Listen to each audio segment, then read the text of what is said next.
Hello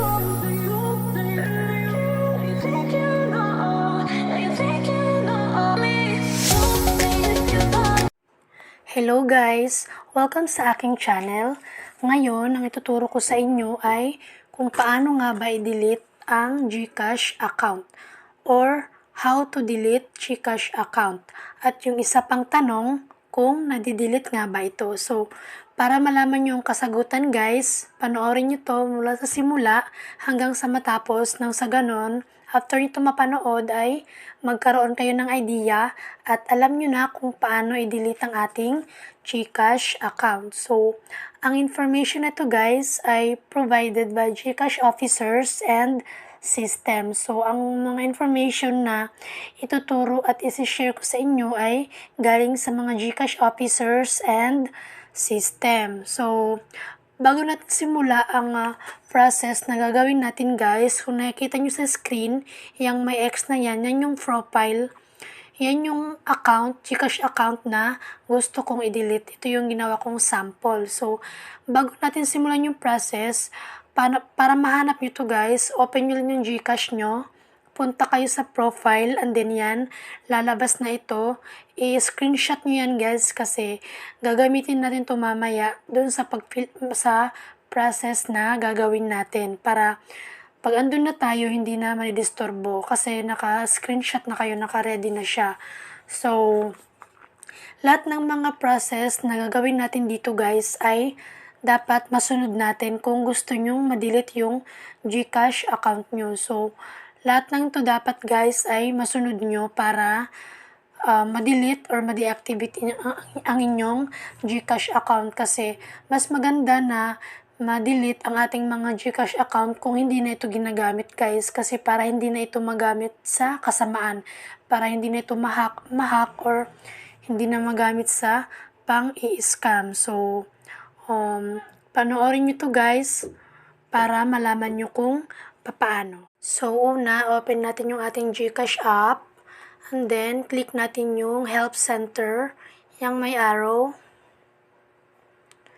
Then, wait lang natin. Nagla-loading pa.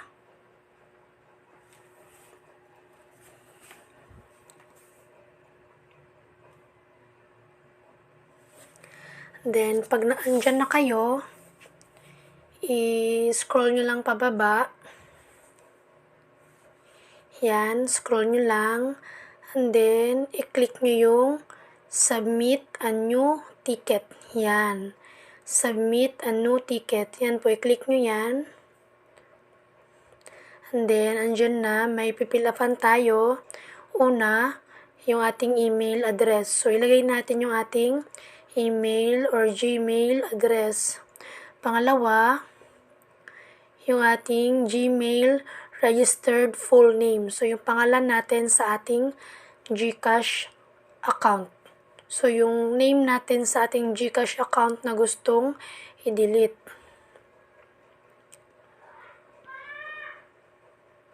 And then, sunod, yung GCash registered mobile number. So, yung number, yung cellphone number na ginamit natin or nakaregister sa ating GCash account na gustong i-delete. So, ito naman, concern category. Click nyo lang yung arrow down sa gilid and then hanapin nyo, I want to delete or cancel my GCash account. So, hanapin nyo lang dyan guys. Yan, may GCash account mo na pala. And then dito sa kahanay niya, yung hanapin nyo yung I want to delete or cancel my GCash account. Yan. Click nyo lang yan. And then, dito sa baba, yung explanation nyo, yung explain your concern, yung ilagay nyo yan, guys, huwag masyadong mahaba, kahit konti lang, basta yung thought, andyan. Pwede nyo ilagay, I want to delete my GCash account. Pwede rin, I want to cancel my GCash account. I don't need this account anymore. I don't use this account anymore. Yan, ganyan lang kaliliit, guys. yung ilagay natin. Basta andun yung tot, alam na ng system yan. And then dito, yung attachment, yung sinabi ko kanina guys na i-screenshot nyo yung profile nyo or yung profile ng GCash account na gusto nyong i-delete. Yan, dyan nyo siya ilalagay. So, hanapin nyo lang yon and then i-click nyo. And then, pag may lumabas na X sa bandang taas, so wait lang natin.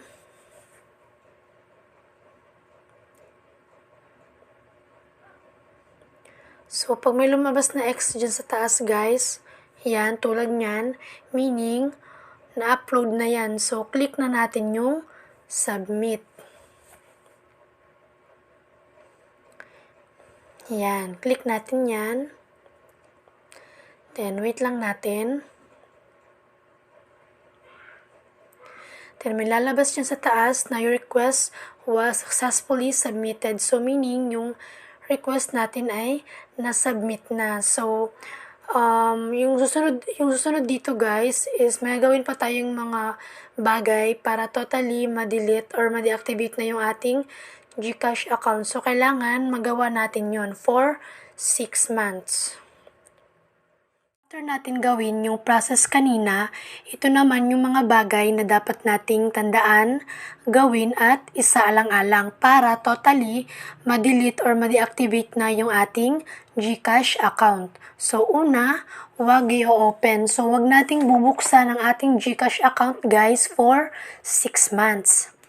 Pangalawa, huwag mag-iiwan ng pera. So, pag plano na nating i-delete yung ating GCash account guys, at halimbawa meron pa tayong balance doon, i-transfer na natin sa iba para pag i-delete natin siya ay zero balance siya kasi kailangan na zero balance siya bago natin siya i-delete. Pangatlo, huwag gagamitin. So, huwag natin gagamitin ang ating GCash account guys for 6 months. At ang panghuli, no transaction. So, dapat walang transaction na magaganap for 6 months. Kasi, pag lahat ng ito guys ay nasunod natin for 6 months, ang system na ng GCash ang magde-decide na tanggalin at i-delete na itong ating GCash account. Kasi, dito sa GCash account guys, walang instant delete or walang automatic delete. Tulad ng iba na pag i-delete natin ay ma-delete kaagad. Dito wala. So, tulad ka ng tinuro ko kanina, gagawa pa tayo ng process. May mga process tayong pagdadaanan. And then, ito namang apat na ito ay dapat din nating masunod para ma-automatic delete na yung ating GCash account. So, kailangan natin itong sundin guys para ma-delete na yung ating GCash account. Kasi ang advantage nito guys kasi halimbawa may bago na tayong GCash account, so mas maganda na itong dating GCash account natin ay delete or i-deactivate natin para hindi magamit ng iba, lalo na yung marunong mang-hack, para hindi nila mapasok yung ating GCash account. So mas mabuti na i-delete natin to para hindi na magamit sa kasamaan or hindi na nila magamit sa pang-i-scam guys. So, yun yung kagandahan dito. Pag hindi na natin ginagamit yung GCash account natin guys, i-delete or i-deactivate natin para hindi rin tayo magka-problema. So, ayun lang guys yung vlog ko ngayon na itinuro ko kung paano nga ba mag-delete ng GCash account. So, thank you for watching guys. I hope na panoorin nyo pa yung mga susunod kong vlog and huwag niyo pong kalimutang mag-subscribe kung bago pala kayo sa channel ko at i-like ang video na ito kung nagustuhan nyo. Thank you for watching guys. Ingat po tayong lahat.